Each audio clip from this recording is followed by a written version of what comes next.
Capítulo 27. De cómo salieron con su intención el cura y el barbero, con otras cosas dignas de que se cuenten en esta grande historia. No le pareció mal al barbero la invención del cura, sino también que luego la pusieron por obra. Pidiéronle a la ventera una saya y unas tocas, dejándole en prenda una sotana nueva del cura. El barbero hizo una gran barba de una cola rucia o roja de buey, donde el ventero tenía colgado el peine. Preguntóles la ventera que para qué le pedían aquellas cosas.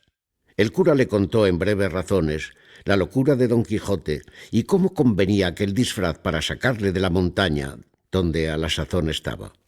Cayeron luego el ventero y la ventera en que el loco era su huésped, el del bálsamo, y el amo del manteado escudero.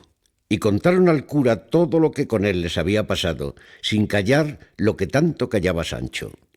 En resolución, la ventera vistió al cura de modo que no había más que ver. Púsole una saya de paño, llena de fajas de terciopelo negro de un palmo de ancho, todas acuchilladas, y unos corpiños de terciopelo verde, guarnecidos con unos ribetes de raso blanco, que se debieron de hacer ellos y la saya en tiempo del rey Bamba. No consintió el cura que le tocasen, sino púsose en la cabeza un birretillo de lienzo colchado que llevaba para dormir de noche. Y ciñóse por la frente una liga de tafetán negro, y con otra liga hizo un antifaz, con que se cubrió muy bien las barbas y el rostro. Encasquetóse su sombrero, que era tan grande que le podía servir de quitasol, y cubriéndose su herreruelo, subió en su mula a mujeriegas, y el barbero a la suya, con su barba que le llegaba a la cintura entre roja y blanca, como aquella que, como se ha dicho, era hecha de la cola de un buey barroso. Despidiéronse de todos y de la buena Maritornes, que prometió rezar un rosario, aunque pecadora, porque Dios les diese buen suceso en tan arduo y tan cristiano negocio como era el que habían emprendido.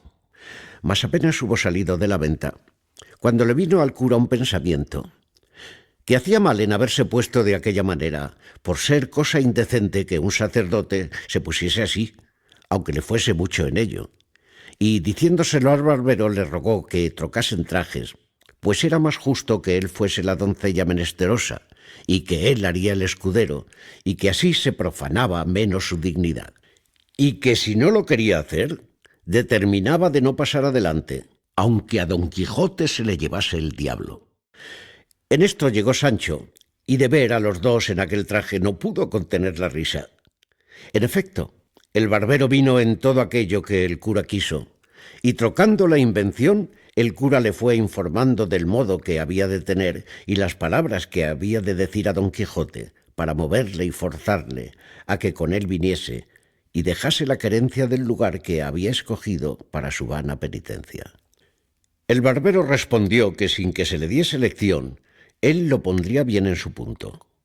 No quiso vestirse por entonces hasta que estuviesen junto de donde estaba Don Quijote, y así dobló sus vestidos, y el cura acomodó su barba, y siguieron su camino, guiándolo Sancho Panza, el cual les fue contando lo que les aconteció con el loco que hallaron en la sierra, encubriendo, empero, el hallazgo de la maleta y de cuanto en ella venía, que maguer que tonto era un poco codicioso el mancebo.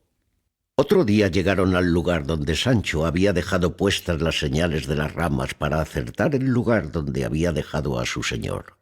Y en reconociéndole, les dijo cómo aquella era la entrada, y que bien se podían vestir si era que aquello hacía al caso para la libertad de su señor. Porque ellos le habían dicho antes que el ir de aquella suerte y vestirse de aquel modo era toda la importancia para sacar a su amo de aquella mala vida que había escogido, y que le encargaban mucho que no dijese a su amo quién ellos eran, ni que los conocía, y que si le preguntase, como se lo había de preguntar, si dio la carta a Dulcinea, dijese que sí, y que, por no saber leer, le había respondido de palabra, diciéndole que le mandaba, so pena de la su desgracia, que luego al momento se viniese a ver con ella, que era cosa que le importaba mucho, porque con esto, y con lo que ellos pensaban decirle, tenían por cosa cierta reducirle a mejor vida y hacer con él que luego se pusiese en camino para ir a ser emperador o monarca, que en lo de ser arzobispo no había de qué temer. Todo lo escuchó Sancho y lo tomó muy bien en la memoria, y les agradeció mucho la intención que tenían de aconsejar a su señor fuese emperador y no arzobispo, porque él tenía para sí que, para hacer mercedes a sus escuderos, más podían los emperadores que los arzobispos andantes. También les dijo que sería bien que él fuese delante a buscarle y darle la respuesta de su señora, que ya sería ella bastante a sacarle de aquel lugar, sin que ellos se pusiesen en tanto trabajo.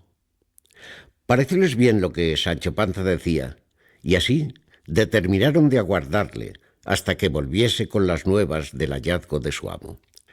Entróse Sancho por aquellas quebradas de la sierra, dejando a los dos en una, por donde corría un pequeño y manso arroyo, a quien hacían sombra agradable y fresca otras peñas y algunos árboles que por allí estaban. El calor y el día que allí llegaron era de los del mes de agosto, que por aquellas partes suele ser el ardor muy grande. La hora las 3 de la tarde, todo lo cual hacía el sitio más agradable y que convidase a que en él esperasen la vuelta de Sancho como lo hicieron. Estando pues los dos allí sosegados y a la sombra, llegó a sus oídos una voz que sin acompañar razón de algún otro instrumento, dulce y regaladamente sonaba, de que no poco se admiraron, por parecerles que aquel no era el lugar donde pudiese haber quien también cantase. Porque aunque suele decirse que por las selvas y campos se hallan pastores de voces extremadas, más son encarecimientos de poetas que verdades. Y más cuando advirtieron que lo que oían cantar eran versos no de rústicos ganaderos, sino de discretos cortesanos, y confirmó esta verdad haber sido los versos que oyeron estos. ¿Quién menoscaba mis bienes? Desdenes.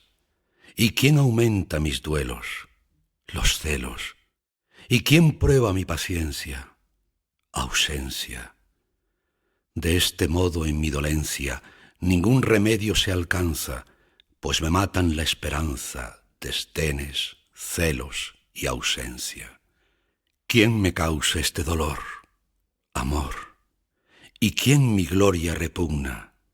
Fortuna. ¿Y quién consiente en mi duelo? El cielo. De este modo yo recelo morir de este mal extraño, pues se aumentan en mi daño amor, fortuna y el cielo. ¿Quién mejorará mi suerte? La muerte. Y el bien de amor, ¿quién le alcanza? Mudanza. Y sus males, ¿quién los cura? Locura. De este modo no es cordura querer curar la pasión, cuando los remedios son muerte, mudanza y locura. La hora, el tiempo, la soledad, la voz y la destreza del que cantaba causó admiración y contento en los dos oyentes, los cuales estuvieron quedos, esperando si otra alguna cosa oían. Pero viendo que duraba algún tanto el silencio, determinaron de salir a buscar el músico que con tan buena voz cantaba, y queriéndolo poner en efecto, hizo la misma voz que no se moviesen, la cual llegó de nuevo a sus oídos, cantando este soneto. Santa amistad, que con ligeras alas, tu apariencia quedándose en el suelo, entre benditas almas en el cielo, subiste alegre a las empíreas alas. Desde allá, cuando quieres, nos señalas la justa paz cubierta con un velo, por quien a veces se trasluce el celo de buenas obras que a la fin son malas. Deja el cielo, oh amistad, o no permitas que el engaño se vista tu librea con que destruya la intención sincera, que si tus apariencias no le quitas, presto ha de verse el mundo en la pelea de la discorde confusión primera. El canto se acabó con un profundo suspiro, y los dos, con atención, volvieron a esperar si más se cantaba. Pero viendo que la música se había vuelto en sollozos y en lastimeros ayes, acordaron de saber quién era el triste, tan extremado en la voz como doloroso en los gemidos. Y no anduvieron mucho cuando, al volver de una punta de una peña, vieron a un hombre del mismo talle y figura que Sancho Panza les había pintado cuando les contó el cuento de Cardenio, el cual hombre, cuando los vio, sin sobresaltarse, estuvo quedo, con la cabeza inclinada sobre el pecho, a guisa de hombre pensativo, sin alzar los ojos a mirarlos más de la primera vez, cuando de improviso llegaron. El cura, que era hombre bien hablado, como el que ya tenía noticia de su desgracia, pues por las señas le había conocido, se llegó a él y con breves, aunque muy discretas razones, le rogó y persuadió que aquella tan miserable vida dejase, porque allí no la perdiese, que era la desdicha mayor de las desdichas. Estaba Cardenio entonces en su entero juicio, libre de aquel furioso accidente que tan a menudo le sacaba de sí mismo, y así, viendo a los dos en traje tan no usado de los que por aquellas soledades andaban, no dejó de admirarse algún tanto, y más cuando oyó que le habían hablado en su negocio, como en cosa sabida, porque las razones que el cura le dijo así le dieron a entender, y así respondió de esta manera.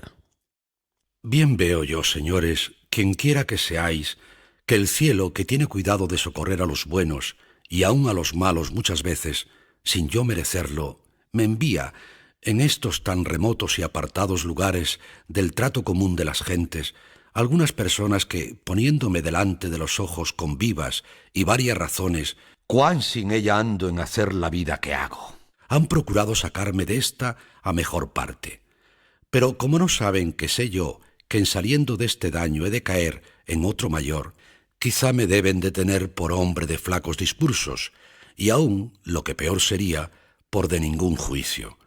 Y no sería maravilla que así fuese, porque a mí se me trasluce que la fuerza de la imaginación de mis desgracias es tan intensa y puede tanto en mi perdición que, sin que yo pueda ser parte a estorbarlo, vengo a quedar como piedra, falto de todo buen sentido y conocimiento, y vengo a caer en la cuenta de esta verdad, cuando algunos me dicen y muestran señales de las cosas que he hecho en tanto que aquel terrible accidente me señorea. Y no sé más que dolerme en vano y maldecir sin provecho mi ventura, y dar por disculpa de mis locuras el decir la causa de ellas a cuantos oírla quieren. Porque viendo los cuerdos cuál es la causa, no se maravillarán de los efectos, y si no me dieren remedio, a lo menos no me darán culpa, convirtiéndoseles el enojo de mi desenvoltura en lástima de mis desgracias.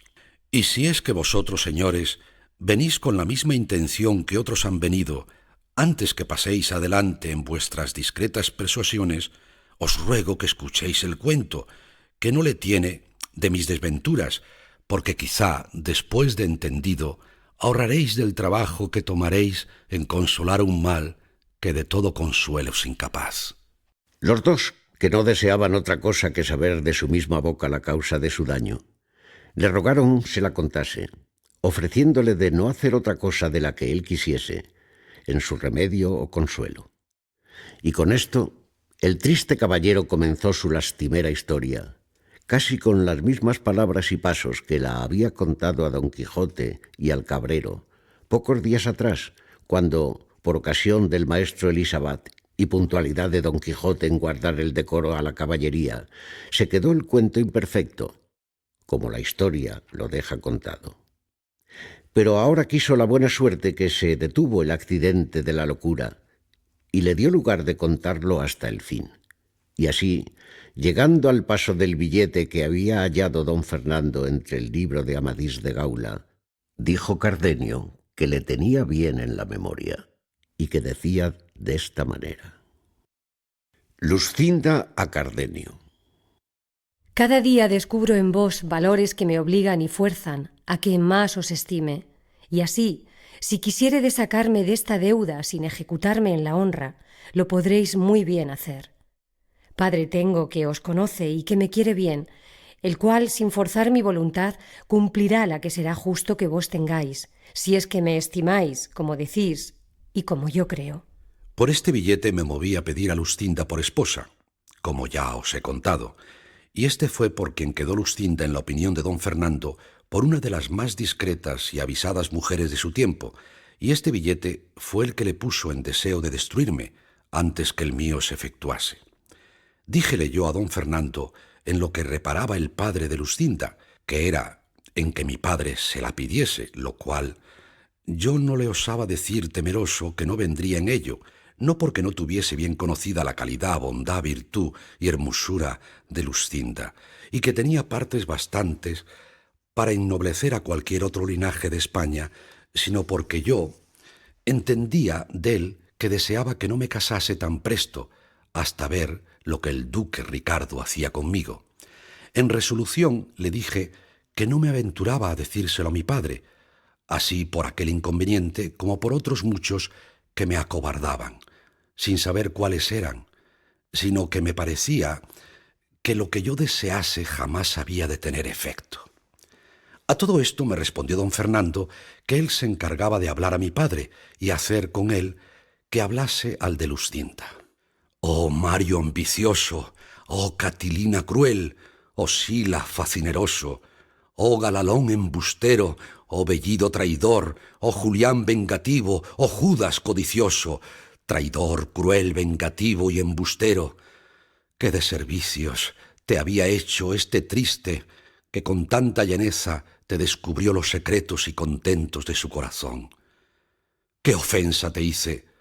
¿Qué palabras te dije o qué consejos te di que no fuesen todos encaminados a acrecentar tu honra y tu provecho? Mas, ¿de qué me quejo, desventurado de mí?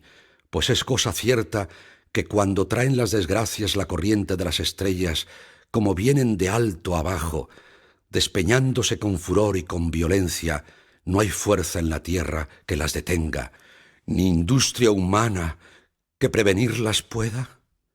¿Quién pudiera imaginar que don Fernando, caballero ilustre, discreto, obligado de mis servicios, poderoso para alcanzar lo que el deseo amoroso le pidiese, donde quiera que le ocupase, se había de enconar, como suele decirse, en tomarme a mí una sola oveja que aún no poseía? Pero quédense estas consideraciones aparte como inútiles y sin provecho, y anudemos el roto hilo de mi desdichada historia.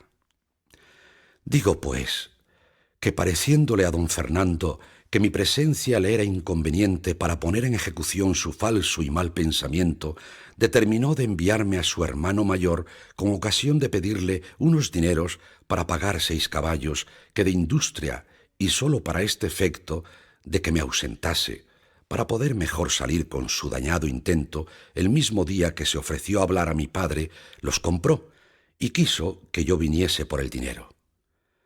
¿Pude yo prevenir esta traición? ¿Pude por ventura caer en imaginarla? No, por cierto. Antes con grandísimo gusto me ofrecí a partir luego, contento de la buena compra hecha. Aquella noche hablé con Luscinda y le dije que con don Fernando quedaba concertado y que tuviese firme esperanza de que tendría efecto nuestros buenos y justos deseos. Ella me dijo, tan segura como yo de la traición de don Fernando, que procurase volver presto, porque creía que no tardaría más la conclusión de nuestras voluntades que tardase mi padre de hablar al suyo. No sé qué se fue, que en acabando de decirme esto, se le llenaron los ojos de lágrimas y un nudo se le atravesó en la garganta, que no le dejaba hablar palabra de otras muchas que me pareció que procuraba decirme. Quedé admirado de este nuevo accidente, hasta allí jamás en ella visto, porque siempre nos hablábamos las veces que la buena fortuna y mi diligencia lo concedía, con todo regocijo y contento, sin mezclar en nuestras pláticas lágrimas, suspiros, celos, sospechas o temores. Todo era engrandecer yo mi aventura por habérmela dado el cielo por señora. Exageraba su belleza, admirábame de su valor y entendimiento. Volvíame a ella el recambio, alabando en mí lo que, como a enamorada, le parecía digno de alabanza. Con esto nos contábamos 100.000 niñerías y acaecimientos de nuestros vecinos y conocidos, y a lo que más extendía mi desenvoltura era tomarle casi por fuerza una de sus bellas y blancas manos y llegarla a mi boca, según daba lugar la estrecheza de una baja reja que nos dividía. Pero la noche que precedió al triste día de mi partida, ella lloró, gimió y suspiró y se fue, y me dejó lleno de confusión y sobresalto, espantado de haber visto tan nuevas y tan tristes muestras de dolor y sentimiento en Luscinda. Pero, por no destruir mis esperanzas, todo lo atribuí a la fuerza del amor que me tenía y al dolor que suele causar la ausencia en los que bien se quieren. En fin, yo me partí triste y pensativo, llena el alma de imaginaciones y sospechas, sin saber lo que sospechaba me imaginaba. Claros indicios que me mostraban el triste suceso y desventura que me estaba guardada. Llegué al lugar donde era enviado. Di las cartas al hermano de don Fernando. Fui bien recibido, pero no bien despachado, porque me mandó a guardar, bien a mi disgusto, 8 días, y en parte donde el duque su padre no me viese, porque su hermano le escribía que le enviase cierto dinero sin su sabiduría. Y todo fue invención del falso don Fernando, pues no le faltaban a su hermano dineros para despacharme luego.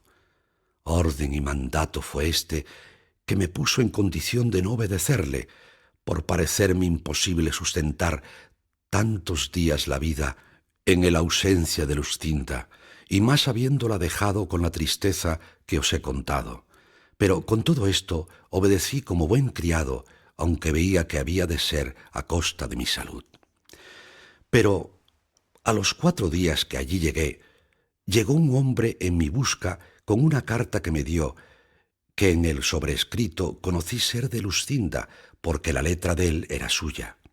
Abríla, temeroso y con sobresalto, creyendo que cosa grande debía de ser la que la había movido a escribirme, estando ausente, pues presente pocas veces lo hacía. Preguntéle al hombre, antes de leerla, quién se la había dado y el tiempo que había tardado en el camino.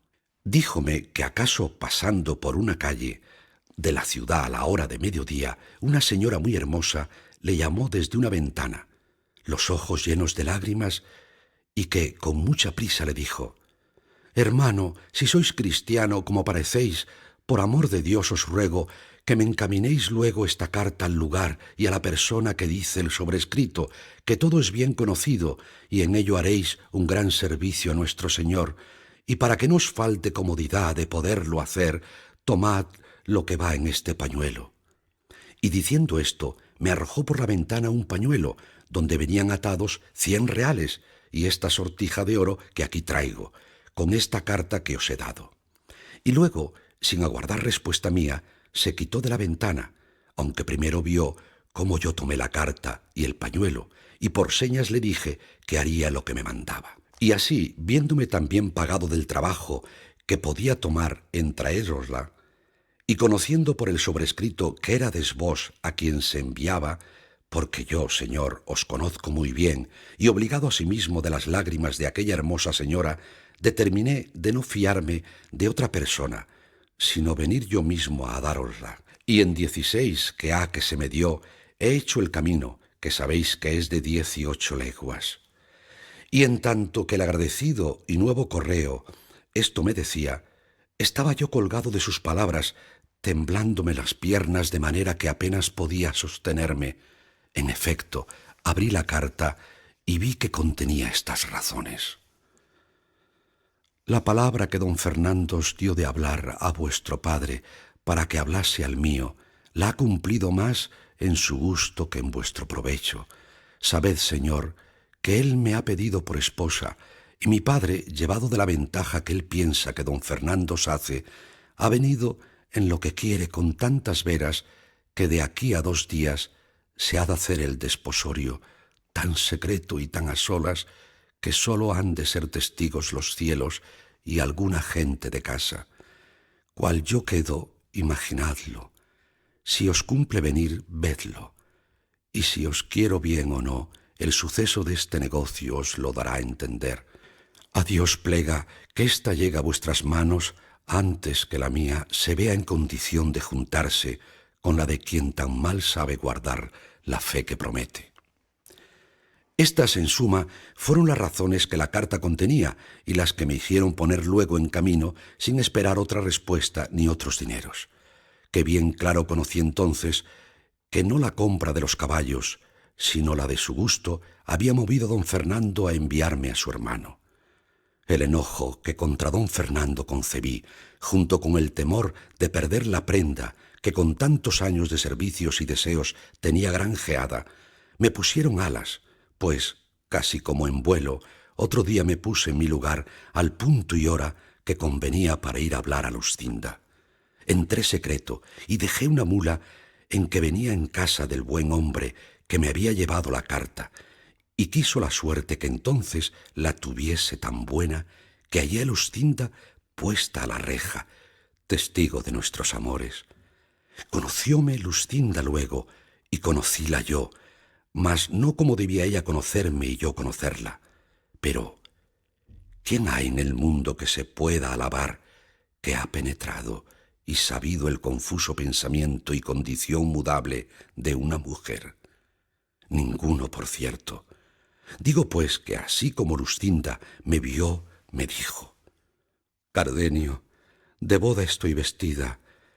Ya me están aguardando en la sala don Fernando el traidor y mi padre el codicioso, con otros testigos que antes lo serán de mi muerte que de mi desposorio. No te turbes, amigo, sino procura hallarte presente a este sacrificio, el cual, si no pudiere ser estorbado de mis razones, una daga llevo escondida que podrá estorbar más determinadas fuerzas, dando fin a mi vida y principio a que conozcas la voluntad que te he tenido y tengo.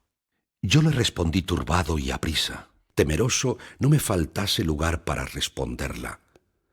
Hagan, señora, tus obras verdaderas tus palabras, que si tú llevas daga para acreditarte, aquí llevo yo espada para defenderte con ella o para matarme, si la suerte nos fuera contraria. No creo que pudo oír todas estas razones porque sentí que la llamaban a prisa, porque el desposado aguardaba. Cerróse con esto la noche de mi tristeza, púsoseme el sol de mi alegría, quedé sin luz en los ojos y sin discurso en el entendimiento. No acertaba a entrar en su casa ni podía moverme a parte alguna, pero considerando cuánto importaba mi presencia para lo que suceder pudiese en aquel caso, me animé lo más que pude y entré en su casa. Y como ya sabía muy bien todas sus entradas y salidas, y más con el alboroto que de secreto en ella andaba, nadie me echó de ver, así que, sin ser visto, tuve lugar de ponerme en el hueco que hacía una ventana de la misma sala, que con las puntas y remates de 2 tapices se cubría, por entre las cuales podía yo ver, sin ser visto, todo cuanto en la sala se hacía. ¿Quién pudiera decir ahora los sobresaltos que me dio el corazón mientras allí estuve, los pensamientos que me ocurrieron, las consideraciones que hice, que fueron tantas y tales que ni se pueden decir ni aun es bien que se digan? Basta que sepáis que el desposado entró en la sala sin otro adorno que los mismos vestidos ordinarios que solía. Traía por padrino a un primo hermano de Luscinda, y en toda la sala no había persona de fuera, sino los criados de casa. De allí a un poco salió de una recámara Luscinda, acompañada de su madre y de 2 doncellas suyas, tan bien aderezada y compuesta como su calidad y hermosura merecían, y como quien era la perfección de la gala y bizarría cortesana. No me dio lugar mi suspensión y arrobamiento para que mirase y notase en particular lo que traía vestido. Sólo pude advertir a los colores, que eran encarnado y blanco, y en las vislumbres que las piedras y joyas del tocado y de todo el vestido hacían, a todo lo cual se aventajaba la belleza singular de sus hermosos y rubios cabellos, tales que, en competencia de las preciosas piedras y de las luces de 4 hachas que en la sala estaban, la suya con más resplandor a los ojos ofrecían. Oh memoria, enemiga mortal de mi descanso, ¿de qué sirve representarme ahora la incomparable belleza de aquella adorada enemiga mía? ¿No será mejor, cruel memoria, que me acuerdes y representes lo que entonces hizo para que, movido de tan manifiesto agravio, procure, ya que no la venganza, a lo menos perder la vida? No os canséis, señores, de oír estas digresiones que hago, que no es mi pena de aquellas que puedan ni deban contarse sucintamente y de paso, pues cada circunstancia suya me parece a mí que es digna de un largo discurso. A esto le respondió el cura que no solo no se cansaban en oírle, sino que les daba mucho gusto las menudencias que contaba, por ser tales que merecían no pasarse en silencio, y la misma atención que lo principal del cuento. Digo, pues, que estando todos en la sala, entró el cura de la parroquia y tomando a los dos por la mano para hacer lo que en tal acto se requiere, al decir: ¿Queréis, señora Luxcinda, al señor don Fernando, que está presente por vuestro legítimo esposo, como lo manda la Santa Madre Iglesia? Yo saqué toda la cabeza y cuello de entre los tapices y con atentísimos oídos y alma turbada me puse a escuchar lo que Luxcinda respondía, esperando de su respuesta la sentencia de mi muerte o la confirmación de mi vida. Oh, ¿quién se atreviera a salir entonces diciendo a voces: «Ah, Luxcinda, Luxcinda, mira lo que haces, considera lo que me debes, mira que eres mía y que no puedes ser de otro. Advierte que el decir tu sí y el acabárseme la vida ha de ser todo a un punto. Ah, traidor don Fernando, robador de mi gloria, muerte de mi vida, ¿qué quieres? ¿Qué pretendes? Considera que no puedes cristianamente llegar al fin de tus deseos, porque Luxcinda es mi esposa y yo soy su marido. ¡Ah, loco de mí! Ahora que estoy ausente y lejos del peligro, digo que había de hacer lo que no hice. Ahora que dejé robar mi cara prenda, maldigo al robador de quien pudiera vengarme si tuviera corazón para ello, como le tengo para quejarme. En fin, pues fui entonces cobarde y necio, no es mucho que muera ahora corrido, arrepentido y loco. Estaba esperando el cura la respuesta de Luxcinda, que se detuvo un buen espacio en darla, y cuando yo pensé que sacaba la daga para acreditarse, o desataba la lengua para decir alguna verdad o desengaño que en mi provecho redundase, oigo que dijo en voz desmayada y flaca: «Sí quiero». Y lo mismo dijo don Fernando, y dándole el anillo, quedaron en indisoluble nudo ligados. Llegó el desposado a abrazar a su esposa, y ella, poniéndose la mano sobre el corazón, cayó desmayada en los brazos de su madre. Resta ahora decir cuál quedé yo viendo en el sí que había oído, burladas mis esperanzas, falsas las palabras y promesas de Luxcinda, imposibilitado de cobrar en algún tiempo el bien que en aquel instante había perdido. Quedé falto de consejo, desamparado, a mi parecer, de todo el cielo, hecho enemigo de la tierra que me sustentaba, negándome el aire aliento para mis suspiros y el agua humor para mis ojos. Sólo el fuego se acrecentó, de manera que todo ardía de rabia y de celos. Alborotáronse todos con el desmayo de Luxcinda, y desabrochándole su madre el pecho para que le diese el aire, se descubrió en él un papel cerrado que don Fernando tomó luego y se le puso a leer a la luz de una de las hachas. Y en acabando de leerle, se sentó en una silla y se puso la mano en la mejilla, con muestras de hombre muy pensativo, sin acudir a los remedios que a su esposa se hacían para que del desmayo volviese. Yo, viendo alborotada toda la gente de casa, me aventuré a salir, ora fuese visto o no, con determinación que, si me viesen, de hacer un desatino tal que todo el mundo viniera a entender la justa indignación de mi pecho en el castigo del falso don Fernando, y aún en el mudable de la desmayada traidora. Pero mi suerte, que para mayores males, si es posible que los haya, me debe tener guardado, ordenó que en aquel punto me sobrase el entendimiento que después acá me ha faltado, y así, sin querer tomar venganza de mis mayores enemigos, que por estar tan sin pensamiento mío fuera fácil tomarla, quise tomarla de mi mano y ejecutar en mí la pena que ellos merecían, y aun quizá con más rigor del que con ellos se usara, si entonces les diera muerte. Pues la que se recibe repentina, presto acaba la pena, mas la que se dilata con tormentos siempre mata, sin acabar la vida.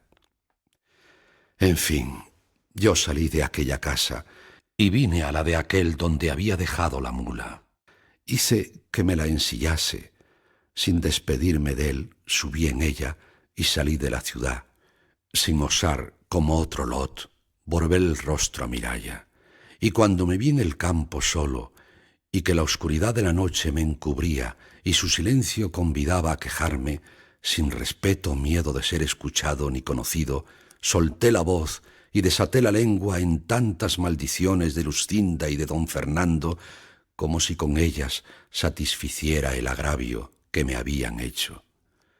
Dile títulos de cruel, de ingrata, de falsa y desagradecida, pero sobre todos de codiciosa, pues la riqueza de mi enemigo la había cerrado los ojos de la voluntad para quitármela a mí y entregarla a aquel con quien más liberal y franca la fortuna se había mostrado, y en mitad de la fuga de estas maldiciones y vituperios la disculpaba, diciendo que no era mucho que una doncella recogida en casa de sus padres, hecha y acostumbrada siempre a obedecerlos, hubiese querido condescender con su gusto, pues le daban por esposo un caballero tan principal, tan rico y tan gentil hombre, que a no querer recibirle se podía pensar o que no tenía juicio o que en otra parte tenía la voluntad, cosa que redundaba tan en perjuicio de su buena opinión infama. Luego volvía diciendo que, puesto que ella dijera que yo era su esposo, vieran ellos que no había hecho en escogerme tan mala elección, que no la disculparan, pues antes de ofrecérseles don Fernando, no pudieran ellos mismos acertar a desear, si con razón midiesen su deseo. Otro mejor que yo para esposo de su hija, y que bien pudiera ella, antes de ponerse en el trance forzoso y último de dar la mano, decir que ya yo le había dado la mía, que yo viniera y concediera con todo cuanto ella acertara a fingir en este caso. En fin, me resolví en que poco amor, poco juicio, mucha ambición y deseos de grandezas hicieron que se olvidase de las palabras con que me había engañado, entretenido y sustentado en mis firmes esperanzas y honestos deseos. Con estas voces y con esta inquietud caminé lo que quedaba de aquella noche y di al amanecer en una entrada de estas sierras, por las cuales caminé otros 3 días, sin senda ni camino alguno, hasta que vine a parar a unos prados que no sé a qué mano de estas montañas caen, y allí pregunté a unos ganaderos que hacia dónde eran lo más áspero de estas sierras. Dijéronme que hacia esta parte. Luego me encaminé a ella, con intención de acabar aquí la vida, y entrando por estas asperezas, del cansancio y de la hambre se cayó mi mula muerta, o lo que yo más creo, por desechar de sí tan inútil carga como en mí llevaba. Yo quedé a pie rendido de la naturaleza, traspasado de hambre, sin tener ni pensar, buscar quien me socorriese. De aquella manera estuve no sé qué tiempo tendido en el suelo, al cabo del cual me levanté sin hambre y hallé junto a mí a unos cabreros que, sin duda, debieron ser los que mi necesidad remediaron, porque ellos me dijeron de la manera que me habían hallado, y cómo estaba diciendo tantos disparates y desatinos que daba indicios claros de haber perdido el juicio.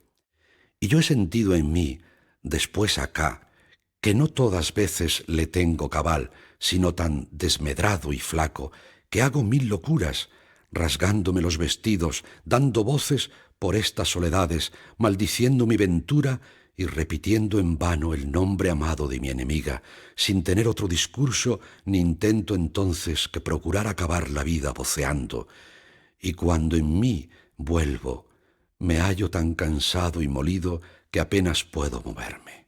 Mi más común habitación es en el hueco de un alcornoque capaz de cubrir este miserable cuerpo. Los vaqueros y cabreros que andan por estas montañas, movidos de caridad, me sustentan, poniéndome el manjar por los caminos y por las peñas por donde entienden que acaso podré pasar y hallarlo. Y así, aunque entonces me falte el juicio, la necesidad natural me da a conocer el mantenimiento y despierta en mí el deseo de apetecerlo y la voluntad de tomarlo. Otras veces me dicen ellos, cuando me encuentran con juicio, que yo salgo a los caminos y que se lo quito por fuerza, aunque me lo den de grado, a los pastores que vienen con ello del lugar a las majadas. De esta manera paso mi miserable y extrema vida hasta que el cielo sea servido de conducirle a su último fin o de ponerle en mi memoria para que no me acuerde de la hermosura y de la traición de Luscinda y del agravio de don Fernando.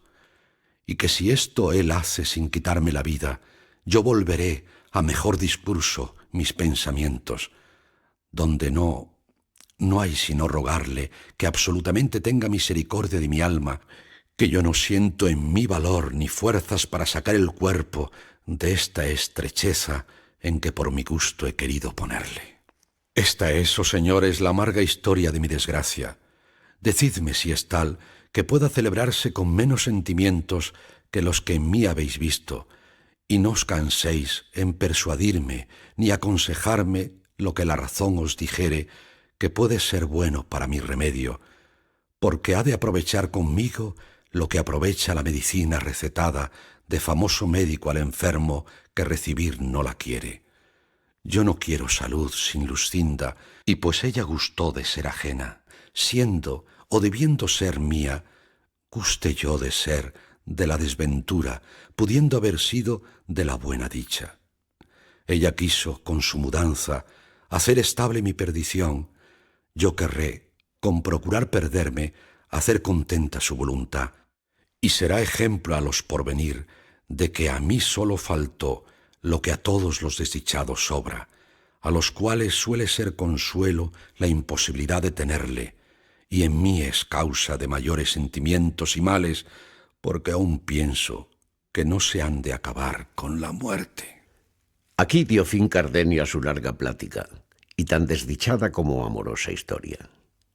Y al tiempo que el cura se prevenía para decirle algunas razones de consuelo, le suspendió una voz que llegó a sus oídos, que en lastimados acentos oyeron que decía lo que se dirá en la cuarta parte de esta narración, que en este punto dio fin a la tercera el sabio y atentado historiador Cide Hamete Benengeli.